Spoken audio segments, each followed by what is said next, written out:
Katerina Yaka watched the German soldiers flee, streaming from the east, that's what she was seeing. Allied bombers flew above them, she thought they all might die, and then soon there was the silence of all the SS men.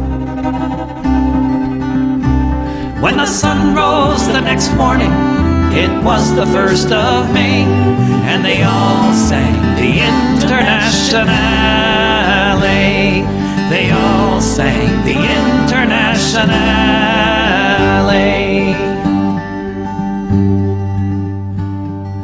Katerina Yaka saw red flags flapping in the breeze above the Russian tanks, and she fell upon her knees. And so many different voices in so many different tongues sang the most beautiful song that could ever have been sung. In German, Lithuanian, in Polish and in Dutch, a myriad of melodies has never had been such. In Russian and in Yiddish, Italian and French, emerging from the forests beneath the trench. When the sun rose the next morning, it was the 1st of May, and they all sang the Internationale. When the sun rose the next morning, it was the 1st of May, and they all sang the Internationale. They all sang the Internationale. Völker hört die Signale auf zum letzten Gefecht. Die Internationale erkämpft das Menschenrecht. Völker hört die Signale auf zum letzten Gefecht. Die Internationale erkämpft das Menschenrecht.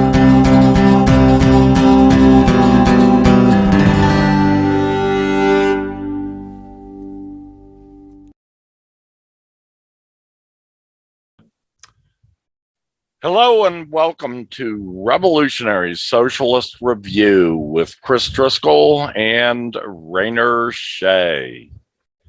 First up tonight, modern America's devastated conditions show how ripe we are for an equivalent of the Russian Revolution. It's clear that the United States is eating itself because the United States, as we've discussed, is not really a nation. It's a collection of nations that have been arbitrarily forced into these colonial borders. And so much of the population, increasing amounts of the population, are getting squeezed, exploited, to keep the machine alive. It was, you could argue, set up this way from the start. Perhaps this was planned from the start because capitalism, settler colonialism, imperialism have always been death cults.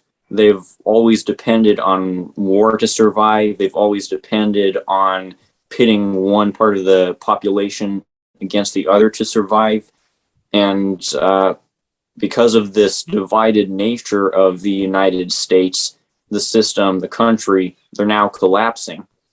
And what needs to come out of it is a federation of post-colonial socialist nations. And we've talked about what exactly the arrangement after the United States is going to look like. And I've talked about land back, but as I've admitted, it's not complete enough, because what are we going to do after the land is given back? And, you know, there is a grain of truth to what these patriotic socialist critics say about how land back has been co-opted. I believe it's because of the vagueness of land back concept that it's able to be co-opted.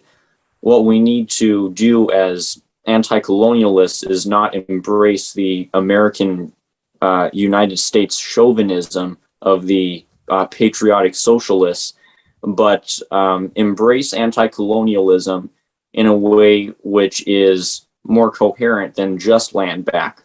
And that's where I can get the book at some later point, but that's where the thesis of this book I'm reading comes in. It's called The Decolonization of the United States by the communist author Cyrus Orlando, and it advocates for a federation of nations that will include a series of negotiations in terms of land relations between the indigenous tribes, the African nation, the Chicano nation.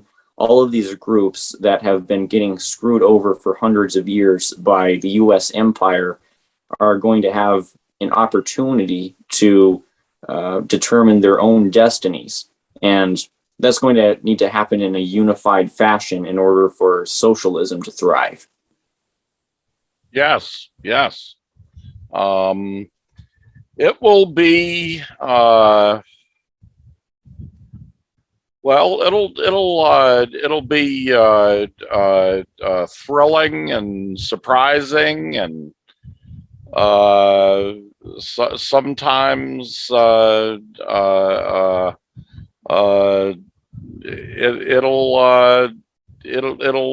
surprise us to see what happens. There will be a lot of negotiations to go through, just as you mentioned the Russian Revolution. I'm much more familiar with the Russian Revolution than I am with the American Socialist Revolution, which hasn't happened yet. Yeah. But the Russian Revolution, there were a great number of negotiations between various nations that made up the Soviet Union, ultimately the Soviet Union.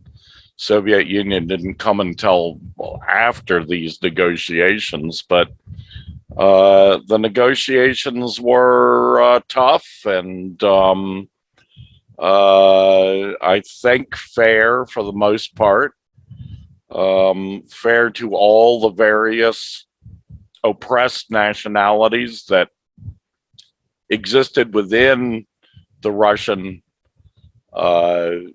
empire. But they worked it out. And they worked it out on a socialist basis. So, you know, we can hope something similar happens here. We'll see. We'll see. Next up, and this comes to us from Global Times Voice. It's a Global Times editorial. U.S. Indo-Pacific economic scheme doomed to fail, as original TPP did. You'll remember that. It's a number of years now, but for a while the American empire was pushing the TPP. I can't even remember what TPP stands for anymore. Anyway, it was a massive trade treaty that included many nations and excluded China, which, of course, this was focused on the Pacific. But it was a Pacific Trade Partnership. That's basically what TPP meant. And it was based on the Pacific Basin. And there's no way in hell that you could put together such a plan without including China in it. So in the end, Americans rejected it, even though it came from the American government. And most of the other countries involved rejected it. U.S. Commerce Secretary Gina Raimondo said on Tuesday that the IPEF will focus on building key areas in economy and supply chain in the decades to come. But judging by U.S. officials' remarks about the economic initiative, it will be nothing but another U.S. attempt to form economic small circles that exclude China, another addition to Washington's small cliques in the security sphere. Raimundo has previously said that the IPEF, which is the new American proposal for a Pacific-based trade partnership, is about harmonizing export controls to limit sensitive products exported to China. Moreover, U.S. Ambassador to Japan, Rahm Emanuel, told Nippon TV that China will not be invited to participate in the U.S. initiative, IPEF, while U.S. Trade Representative Catherine Tai described the IPEF as an arrangement separate from China. Such remarks made it clear that the Biden administration brought up the IPEF not to promote economic prosperity in the Asia Pacific region, but to rope in regional countries in decoupling from China, creating division in the region. In fact, this is not the first time for the U.S. to form economic cliques or small circles to attempt to contain China's rise. In the past, the U.S. sought to marginalize China by building the so-called high standard trade network under the Trans-Pacific Partnership, but pulled out later because of the reluctance to open up its own domestic market, leaving its allies and others hanging. The TPP, which was designed to target China, became the CPTPP, and China has applied to join it. In many ways, the IPEF is not even close to the TPP. This time, under the IPEF, it seems that the Biden administration will be even more conservative in sharing trade dividends with other countries. If there is no practical economic benefits for participating countries, the empty talk about supply chain resilience and security makes no sense for regional countries. As Global Times summed it all up, this ain't gonna happen. Another Biden failure.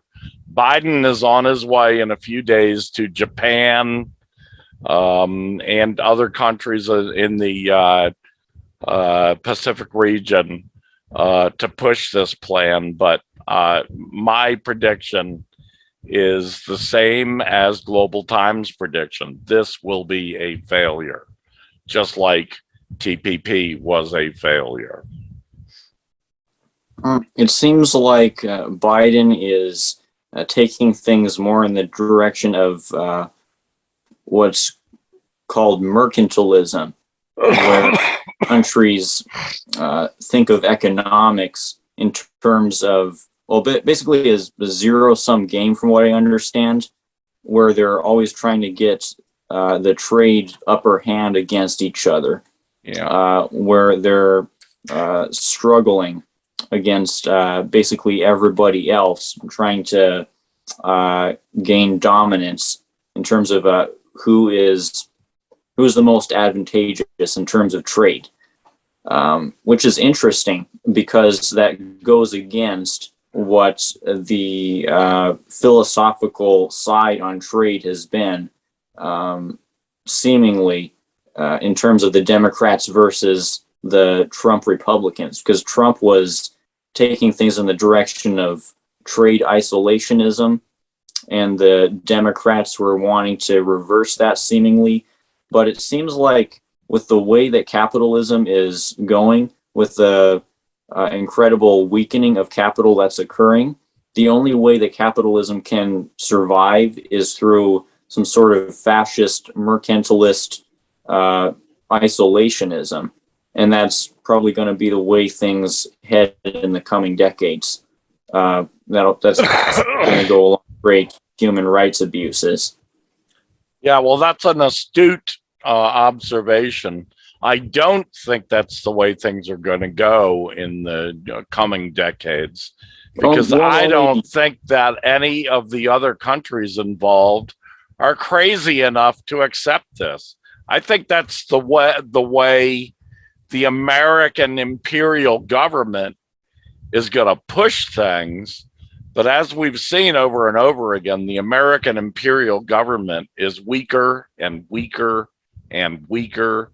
It is less influential in the world than ever. So I don't really see things as going in the mercantilist fashion, but that is definitely how idiots like Joe Biden, pedophile Joe Biden, as I call him, such idiots will push for that, no matter how insane it is, and we all agree that it's insane. Yeah, I was saying only insofar as the U.S. empire can sustain itself.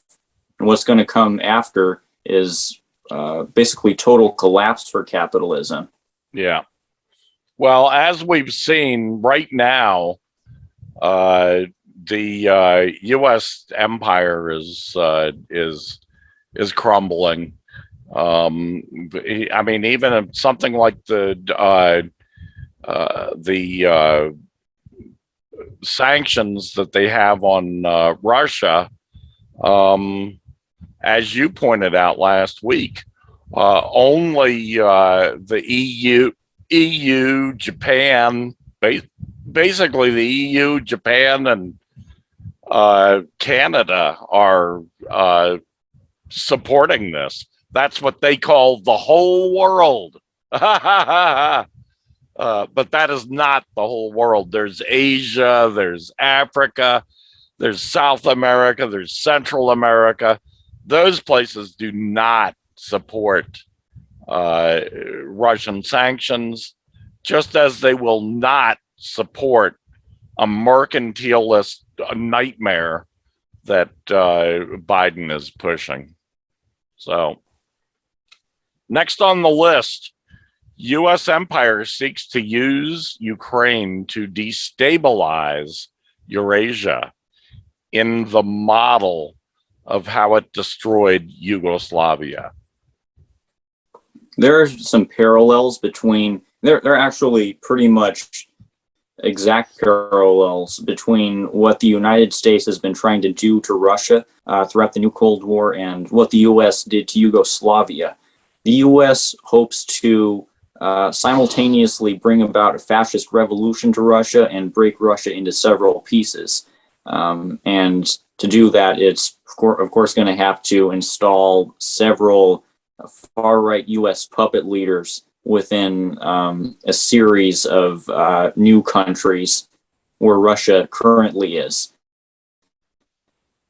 So a pretty wild plan, but it has succeeded in Yugoslavia, where Washington destabilized the anti-imperialist Serbian government and installed a series of puppet leaders throughout the region that were racist, from what I've researched, despite how the U.S. accused Serbia's Milosevic of racism.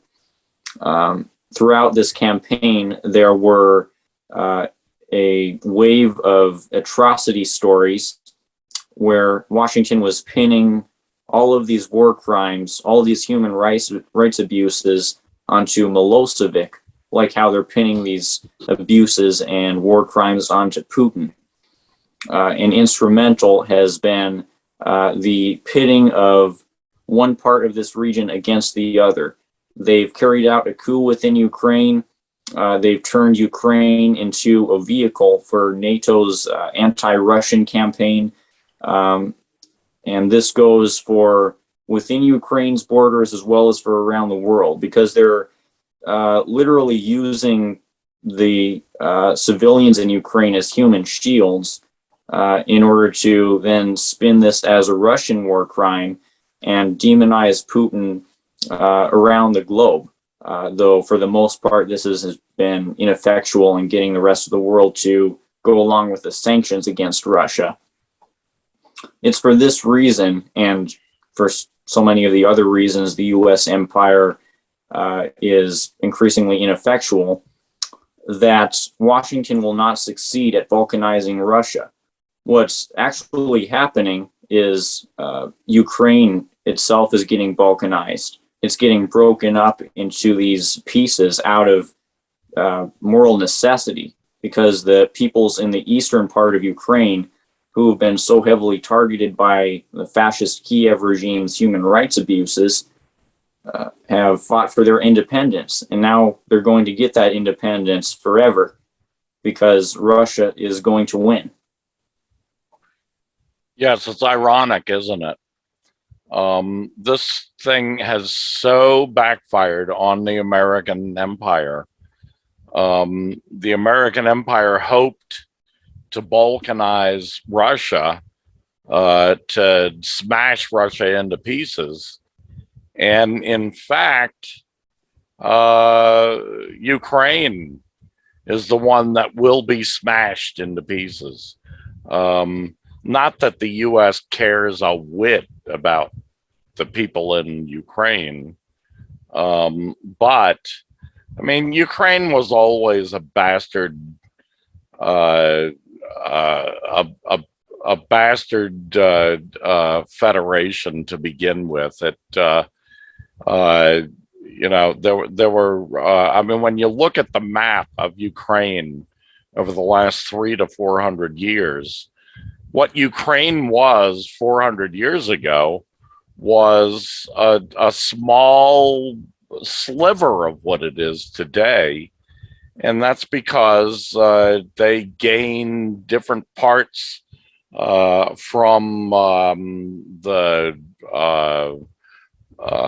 Lithuanians, from the Poles, from the from the Romanians and Bulgarians, from the Russians, to cobble this bastard excuse for a country together, and now it's coming apart. And yes, the people in the Donbass and pretty much the whole southern tier of Ukraine will all be independent soon. The Donbass republics, Lugansk and Donetsk, are already independent, and they're well on the way to regaining all the territory they lost over the last 8 years of Nazi war against them. So, yes, it's turned out quite a bit different than what the American empire had hoped and strategized for. Next on the list, death by 1,000 cuts. Where is the West's Ukraine strategy? And this comes to us from Pepe Excobar. We've mentioned Pepe numerous times in the past, and this is his latest work. He says, while we are all familiar with Sun Tzu, the Chinese general, military strategist, and philosopher who penned the incomparable Art of War, less known is the Strategicon, the Byzantine equivalent on warfare. 6th century Byzantine really needed a manual, threatened as it was from the east successively by the Sassanid, Persian, Arabs, Turks, and from the north by waves of steppe invaders, Huns, Avars, Bulgars, semi-nomadic Turkic peoples, and Magyars. Byzantine could not prevail just by following the classic pattern of the Roman Empire's raw power. They simply didn't have the means for it. So military force needed to be subordinate to diplomacy, a less costly means of avoiding or resolving conflict. And here we can make a fascinating connection with today's Russia, led by Vladimir Putin and his diplomacy chief, Sergei Lavrov.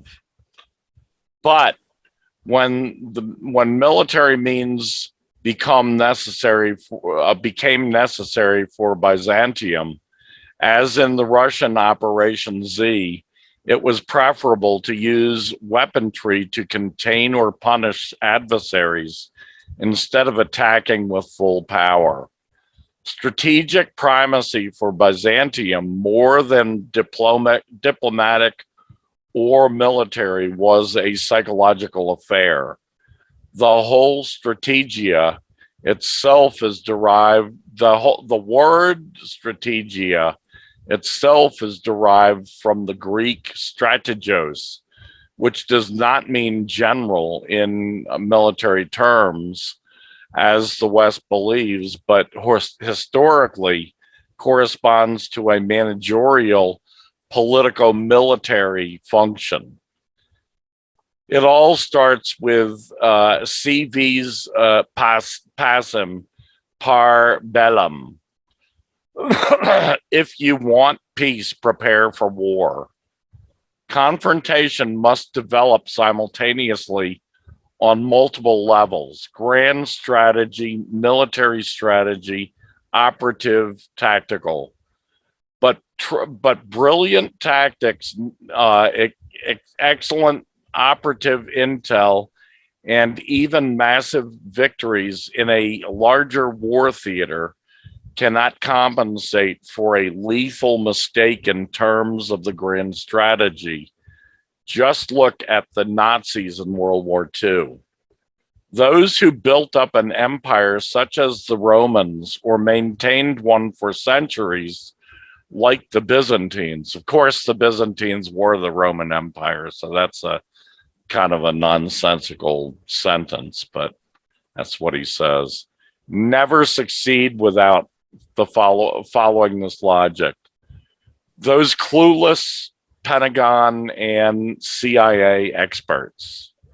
On Operation Z, the Russians revel in total strategic ambiguity, which has the collective West completely discombobulated. The Pentagon does not have the necessary intellectual firepower to outsmart the Russian general staff. Only a few outliers understand that this is not a war, since the Ukraine armed forces have been irretrievably routed. But actually, what Russian military and naval expert Andrei Martyanov calls a combined arms police operation, a work in progress on the demilitarization and denazification. The U.S. Central Intelligence Agency is even more abysmal in terms of getting everything wrong, as recently demonstrated by its chief, Avril Haines, during her questioning on Capitol Hill. History shows that the CIA strategically blew it all the way from Vietnam to Afghanistan and Iraq. Ukraine is no different. Ukraine was never about a military win. What is being accomplished is the slow, painful destruction of the European Union economy, coupled with extraordinary weapons profits for the West military industrial complex and creeping security ruled by the nation's political elites. The latter, in turn, have been totally baffled by Russia's C4ISR, command control, communications, computers, intelligence, surveillance, and reconnaissance capabilities, coupled with the stunning inefficiency of their own constellation for javelins, NLAWs, Stingers, and Turkish Bayraktar drones. This ignorance reaches way beyond tactics and the operational and strategic realm. As Martyanov delightfully pointed out, they wouldn't know what hit them on the modern battlefield with near peer. Forget about peer. The caliber of the strategic advice from NATO, from the NATO realm, was self-evident in the Serpent Island fiasco, a direct order issued by British consultants to Ukraine President Volodymyr Zelensky. The commander-in-chief of the armed forces of Ukraine, Valery Zaluzny, thought the whole thing was suicidal. He was proven right. All the Russians had to do was launch a few choice anti-ship surface ONX missiles from bastions stationed in Crimea on airports south of Odessa. In no time, Serpent Island was back under Russian control, even as high-ranking British and American Marine officers disappeared during the Ukrainian landing on the island. They were the strategic NATO actors on the spot doling out the lousy advice.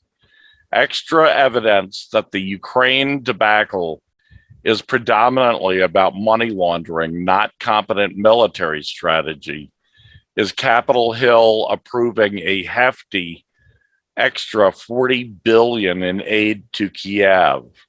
It's just another Western military industrial complex bonanza, duly noted by a deputy chairman of the Security Council of Russia, Dmitry Medvedev. Russian forces, meanwhile, have brought the diplomacy to the battlefield, handing over 10 tons of humanitarian assistance to the people of liberated Kherson, while the deputy head of the military civil administration in the region, Kirill Stremasov, announcing that Kherson wants to become part of the Russian Federation.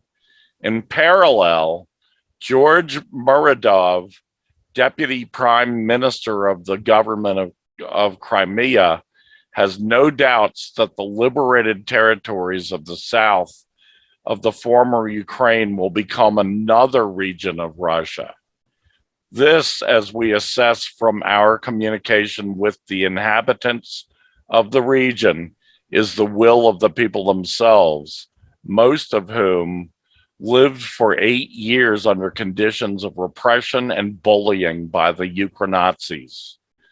Denis Pushilin, the head of the Donetsk People's Republic, is adamant that the DPR is on the verge of liberating its territories within constitutional borders, and then a referendum on joining Russia will take place. When it comes to the Lugansk People's Republic, the integration process may even come earlier, and the only area left to be liberated is the urban region of Lysychansk, Servanetsk. As much as there's an energetic debate among the best Russian analysts about the pace of Operation Z, Russian military planning proceeds methodically, as if taking all the time it needs to solidify facts on the ground. Arguably, the best example is the fate of Azov neo-Nazis at the Azovstal in Mariupol. The best equipped unit in the Ukrainians, hands down. In the end, they were totally outmatched by a numerically inferior Russian Chechen Spetsnaz contingent, and in record time for such a big city. There you go. I get the impression that where Ukraine's strategy falls short is in how, unlike Russia's strategy, it's not really centered around a cohesive approach, around a really tactical approach. Ukraine's government, it sounds like, is so corrupt that its leaders are more focused on enriching themselves and coming out on top as individuals than on really committing to this. And, you know, always there are these headlines that you see when you search things for Russia and Ukraine about how Russia's war plan, you could more appropriately call it a special military operation, isn't going according to plan. But as you've described, there's context to that, which is important. The context is Russia is being more methodical. It's taking this one step at a time. And as long as it continues to carry on at that slower, more strategic pace, then its victory is assured. I mean, imagine if Russia had tried to wrap things up before Victory Day this May. I mean, Russia and Putin would have preferred to do that for optical sake, but they took the wise path and decided to continue committing. Because imagine declaring victory and then getting humiliated because you've done a stupid thing. Next on the list, the climate crisis is a mandate for colonizing the United States. Decolonizing. Decolonizing the United States. Good catch. It goes to show just how unsustainable and evil settler colonialism is, that at this point, this system that the colonizers set up is blowing back against people of all colors, all nationalities, because the settlers throughout the indigenous land management knowledge proclaimed themselves to be the ultimate authorities. And where has their so-called civilized approach gotten this land? It's destroyed the ecological balance that indigenous people were able to cultivate for hundreds of generations on this continent. The settler state refused to continue the regular controlled burns that the indigenous people did. And now places like California are experiencing these catastrophic fires because the settlers have been too arrogant to listen to the indigenous people up until more recently, where certain settlers, certain settler ecologists have been incorporating indigenous ecological practices into their forest management, bringing back the controlled burns. But until this continent is decolonized, that will remain the exception to the rule. And this goes for the dams. This goes for big agriculture's destruction of the biosphere, destruction of the soil. It goes for global warming, which is being greatly exacerbated by U.S. imperialism. U.S. imperialism, both internally and externally, is rapidly driving the planet towards a breaking point. The U.S. military is the world's largest institutional polluter, and that is accelerating the climate crisis. Now we're seeing the blowback. Now we're seeing the consequences for capitalism and colonialism and imperialism. The solution is to implement the model that I gave a rough outline of towards the beginning of this podcast, which is a federation of socialist post-colonial nations, which are bound together in proletarian democracy. Well put, well put. And I think you're right. Okay, last but not least, Nazi Azovites, from rats in a hole to fish in a barrel.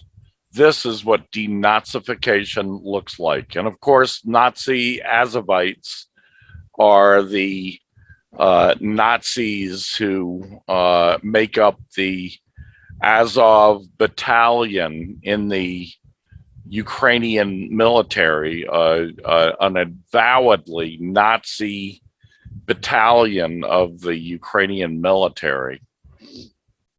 The New York Times prevaricates as follows: Ukraine ended its combat mission in Mariupol and said fighters were being evacuated, signaling that the battle at a steel plant was over. Zelensky adds some Ukrainian cocainian dreams to that. The evacuation mission from Azovstal continues, he says. It is led by our military and intelligence officers. Okay, Mr. Piano Dick. They're being led straight into war criminal prison. Thank you. Oh, boy. Military and intelligence officers for doing the job for the world. Dmitry Polyansky says it differently. I didn't know English has so many ways to express a single message. The Azov Nazis have unconditionally surrendered. In other words, this is pretty funny, really. It's from what the Ukrainians are saying about this compared to the reality is tremendously different. These people have been taken to prison, where they'll be separated, the Nazis from the regular Ukrainian military, if there are any. It's suspected that most of these people are Nazis. And if they are Nazis, they will be put on trial for their war crimes. Nightfall did not stop the surrender process. Ukrainians are still surrendering in crowds without stopping. Sufficient force to deal with this are on the terrain, and the Ministry of Internal Affairs of the DPR are kicking ass and taking prisoners. illumination rockets are constantly launched into the sky, which at least somehow facilitates the crawling out of underground inhabitants. These invincible heroes are emaciated, ragged, hungry, and a pitiful sight. Donetsk Defense Headquarters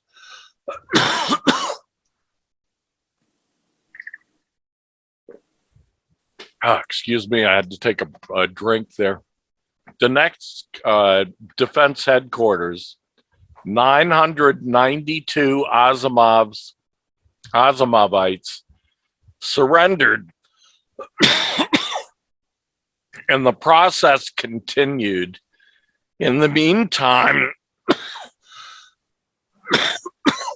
11 servicemen of the 24th Airborne Brigade and 17 of the 54th Mechanized Brigade of the Armed Forces of Ukraine voluntarily laid down their arms and went over to the side of the DPR. We hope this is the start of a mass surrender. This is denazification, and movies will be made and books will be written.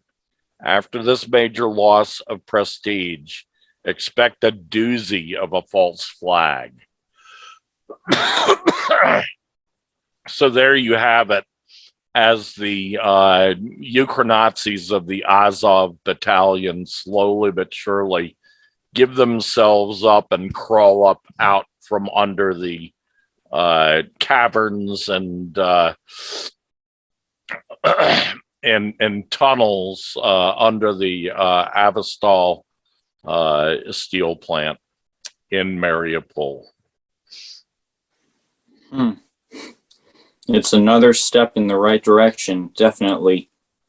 What's going to come out of this is a greater geopolitical shift, a greater shift towards multipolarity, and the only thing the imperialists can do is keep trying to win the information war. As they claim, they're already winning the information war, but that claim in itself is part of the information war. You can't take anything that these people say to heart, at least in terms of face value. You have to question everything that they say, because the purpose of imperialism is to wage war, and that goes for narratives as well. We're going to hear all sorts of narratives as Russia continues to make these gains. We're going to hear that Russia is itself fascist, that Putin is a Nazi, that everything that Russia says about the situation is false. But is that really going to matter in the end? Because this is about a grand chessboard. This is about who can win the chess game that the United States has set up. Right, you are. Right, you are. And I think things are going to start to change now. This is a major victory for the Russian forces in Ukraine. We'll see, but I think more and more people are going to start seeing through the American smoke and mirrors, and seeing the truth that Ukraine's military and police force are heavily dependent on Nazis. And the rest is history. So that's it for us for tonight. I want to thank everyone for tuning in. Thank you, Rainer, for your fine job. And so long until next week, when we'll have another episode of Revolutionary Socialist Review.